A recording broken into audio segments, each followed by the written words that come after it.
আল্লাহর এক বান্দা, অনেক অনেক কাল আগের কথা। এক নির্জন প্রান্তরে একটি ছোট্ট ঘরে থাকতেন এক সাধারণ বান্দা। তার নাম কেউ জানত না। সমাজে তিনি ছিলেন অতি সাধারণ, কিন্তু আল্লাহর কাছে তিনি ছিলেন অসাধারণ। দিন রাত তার একমাত্র কাজ ছিল আল্লাহর ইবাদত, বিশেষ করে নামাজ। ফরজ নামাজের পাশাপাশি তিনি অসংখ্য নফল নামাজ পড়তেন। রাতের অন্ধকারে যখন সবাই ঘুমিয়ে পড়ত, তখন তিনি উঠে তাহাজ্জুদ পড়তেন।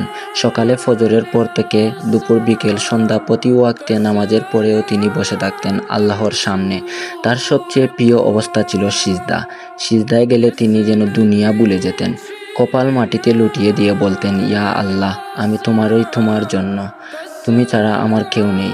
চোখ দিয়ে অজরে পানি ঝরত, বুক ভেসে যেত কান্নায়। সিজদা থেকে উঠতে তার ইচ্ছাই করত না, যেন সেই মুহূর্তে তিনি আল্লাহর সবচেয়ে কাছে।